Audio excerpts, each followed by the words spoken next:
नमस्कार साथियों, जैसा कि मैंने पहले बता रखा है कक्षा 9 और 10 की गणित के प्रश्नों को मैं हल करवा रहा हूँ। उसी क्रम में देखिए, पिछले वीडियो में मैंने यूक्लिड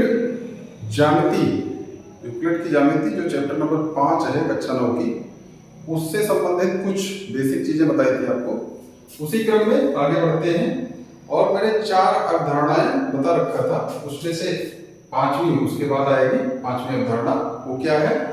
कह रहा है यदि एक सीधी रेखा दो सीधी रेखाओं पर गिरकर अपने एक ही ओर दो अंतःकोण इस प्रकार बनाए कि इन दोनों कोणों का योग मिलकर दो समकोण से कम हो, तो वे दोनों सीधी रेखाएं अनिश्चित रूप से बढ़ाए जाने पर उसी ओर मिलती हैं जिस ओर यह योग दो समकोण से कम होता है। यानी देख लीजिए, हमने दो रेखाएं ली हैं PQ। कौन सी रेखाएं ली? PQ और RS। इनको एक रेखा काट रही है जो बिंदुओं, मान लेते हैं PQ और RS को किस बिंदु पर काट रही है? A और B पर। अब ध्यान ये देना है कि ये दोनों रेखाएं 4 प्रकार के अंतःकोण बनाएंगी। एक ही तरफ के अंतःकोण, 7 अंतःकोण आप कक्षा 8 में पढ़ चुके होंगे। नहीं पढ़े हैं तो चैप्टर नंबर 6 में बेसिक कंसेप्ट के लिए उसको पढ़ाना जरूरी होगा, मैं पढ़ाऊंगा, आप वहां से सीख सकते हैं। चलिए देखते हैं, ये तिर्यक रेखा हो गई। तो अंतःकोण मतलब अंदर के कोण। मैंने 4 कोण बना रखे हैं, 1 2 3 4। ये चारों कोण कैसे हैं? अंतःकोण। अब एक ही तरफ के अंतःकोण 1 और 3 इस रेखा के एक तरफ है, कोण 2 और 4 इस रेखा के दूसरी तरफ है। अब ये अवधारणा ये कहती है कि जिन तरफ के दोनों अंतःकोणों का योग दो समकोण के योग यानी 180 अंश से कम होगा, उसी दिशा में ये दोनों रेखाएं बढ़ाने जाने पर मिलेंगी। जैसे देखिए, इधर कोण 2 प्लस कोण 4 अगर हम करें तो ये छोटा आएगा 180 अंश से। 180 अंश मतलब दो समकोण का योग। अब देखिए, इसको जोड़ेंगे तो 180 से छोटा आएगा। ये छोटे का चिन्ह है, ध्यान रखना, ये कोणों का चिन्ह है। तो इसका मतलब ये हुआ कि ये दोनों रेखाएं आगे बढ़ाए जाने पर ऐसे ऐसे जाएंगी, अनंत रूप से आगे बढ़ाएंगे तो कहीं ना कहीं आपस में मिल जाएंगी और काट देंगी। इस अवधारणा के केवल इतना सा मतलब है। तो अवधारणा 5 हो गया। अब देखिए, इसको हम मिटा देते हैं, ये समझ चुके होंगे आप। और इसके बाद हमने कुछ चीजें और लिख रखी हैं, उनको भी समझाने का प्रयास करते हैं। देखिए, अवधारणा 5 को कर दिया खत्म, मिटा के। इसके बाद प्रमेय की परिभाषा लिखी है हमने। प्रमेय क्या होता है वो देखते हैं। प्रमेय वे कथन जिन्हें परिभाषाओं, अवगृहीतों, पहले सिद्ध किए गए कथनों और निगमित तर्कण। इसका मतलब क्या है? निगमित तर्कण को इंग्लिश में कहते हैं डिडक्टिव रीजनिंग।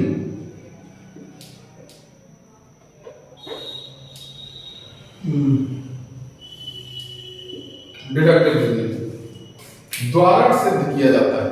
मतलब ये कि आपने अवगृहीत और अवधारणाएं, परिभाषाओं, पहले सुनिए, परिभाषाओं, अवगृहीतों और अवधारणाएं जो होती हैं उनको आपने देखा पहले से। ये जो है, हाँ, ये अवगृहीत क्या होते हैं? स्वयं सिद्ध कथन होते हैं।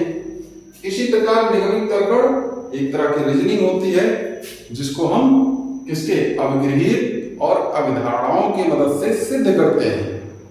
और इन सबका जब हम इकट्ठा कर लेते हैं, परिभाषाएं, निगमित तर्कण, अवगृहीत, अवधारणाएं, इन सबकी मदद से जो कथन सिद्ध किए जाते हैं उनको क्या कहते हैं? प्रमेय, या अंग्रेजी में थ्योरम। तो इस प्रकार प्रमेय हो गया। अब ध्यान दीजिए, यूक्लिड ने कुछ चीजों को परिभाषित किया, लेकिन भाई किसी ने किसी चीज को बताया, किसी कथन को बताया, तो वो कथन सर्वमान्य तब होता है जब लोग इंटरनेशनल लेवल पर, अंतरराष्ट्रीय स्तर पर उसको स्वीकार कर लें। तो बाद में क्या पता चला कि यूक्लिड ने जो कुछ परिभाषाएं दी थी उनमें से 2-3 को लोगों ने अस्वीकार कर दिया। तो देखिए, नोट करके मैंने लिख रखा है, यद्यपि यूक्लिड ने बिंदु, रेखा और तल तल को परिभाषित किया है, परंतु गणितज्ञों ने इन परिभाषाओं को स्वीकार नहीं किया है, इसलिए ज्यामिति में इन्हें अब अपरिभाषित पदों के रूप में लिखा जाता है। अगर आपसे पूछा जाए कि ज्यामिति में अपरिभाषित पद कौन कौन से हैं, तो आपका आंसर क्या होना चाहिए? बिंदु, रेखा और तल। ये यूक्लिड के द्वारा परिभाषित किए गए हैं, लेकिन अभी इनको अपरिभाषित माना है। मैंने पिछले वीडियो में बता ही रखा है कि भाई बिंदु यूक्लिड ने बताया था कि वह है जिसके और भाग नहीं किए जा सकते, परंतु आज के समय की जो बड़ी बड़ी युक्तियां आ गई हैं उसके मदद से ये देख सकते हैं कि आप कितना भी छोटा बिंदु बना दें, आप उसके भाग कर सकते हैं लेंस लगा के, माइक्रोस्कोप यानी सूक्ष्मदर्शी द्वारा, इत्यादि चीजों द्वारा। तो इसी प्रकार आगे बढ़ते हैं, क्या कह रहा है अगला प्रश्नावली 5.1 है, उसके कुछ प्रश्न हैं। निम्नलिखित तत्वों में से कौन से कथन सत्य हैं और कौन से कथन असत्य हैं? अपने उत्तरों के लिए कारण दीजिए, ये आपको देकर के बताने हैं। तो चलिए देखते हैं। कहा गया है एक बिंदु से होकर केवल एक ही रेखा खींची जा सकती है, पहला। तो आप देख सकते हैं भाई, पहले का पहला जो है, एक बिंदु से होकर कितनी रेखाएं खींची जा सकती हैं आप देख सकते हैं। चूंकि एक बिंदु से होकर, लिखते हैं, एक बिंदु से होकर अनंत रेखाएं, या आप इसमें तीर भी बनाने चाहें तो, क्योंकि रेखा बनाते हो तो तीर जरूरी होता है,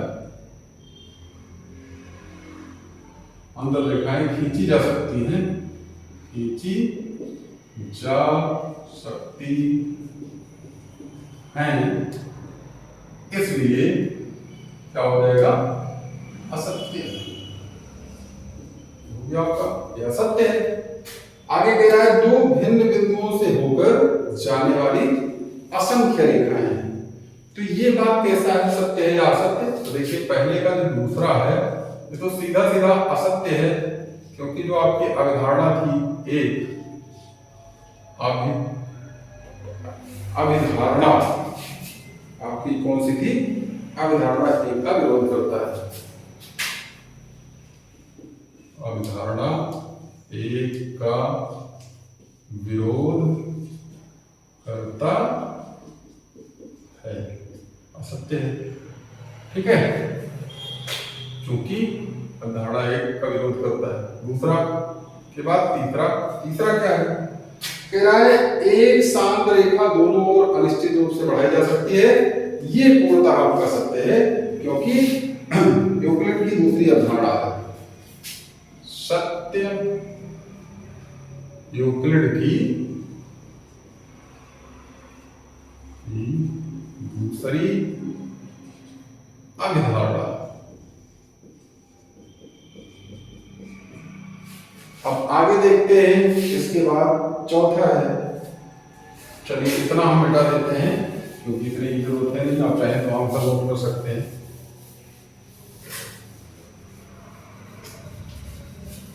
और यही इन सबका उत्तर लिखेंगे।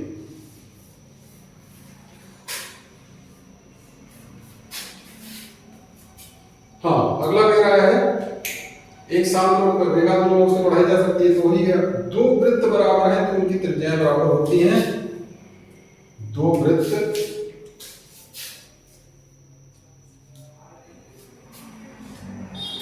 अब देखिए चौथा है, यदि दो वृत्त बराबर हैं, यदि दो वृत्त बराबर है तो वे एक दूसरे के ऊपर अध्यारोपित किए जाने, इसका मतलब क्या होता है? रखे जाने पर क्या कर देते हैं, एक दूसरे को पूरी तरह कवर कर लेते हैं, ठीक है, एक दूसरे को पूरी तरह कवर कर लेते हैं, यानी कि रखे जाने पर संपाती होते हैं। अब अगर एक दूसरे के ऊपर रखे जाने पर वे संपाती होते हैं तो उनकी केंद्र और परिध संपाती हैं, इसलिए उनकी केंद्र व परिध उनके केंद्र व परिध संपाती हैं और इसलिए उनकी त्रिज्याएं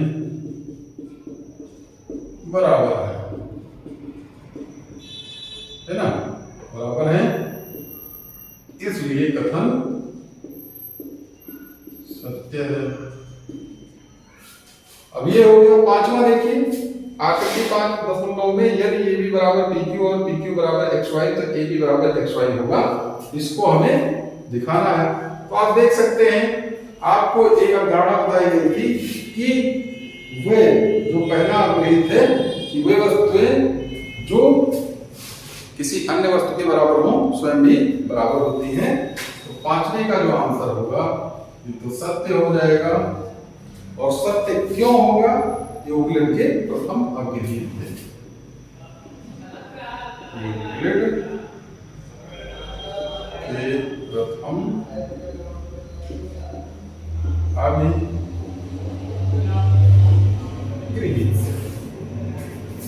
तो इस प्रकार से इस प्रकार से पूरा आपका हो गया पहला प्रश्न। अगले वीडियो में मैं प्रयास करूंगा आगे के प्रश्नों को हल करवाया जाए। तब तक आप वीडियो का सब्सक्रिप्शन बढ़वाते रहिए, अपने यार दोस्तों के पास वीडियो को शेयर करते रहिए। फिलहाल वीडियो देखने के लिए बहुत बहुत धन्यवाद। मिलेंगे अगले वीडियो में।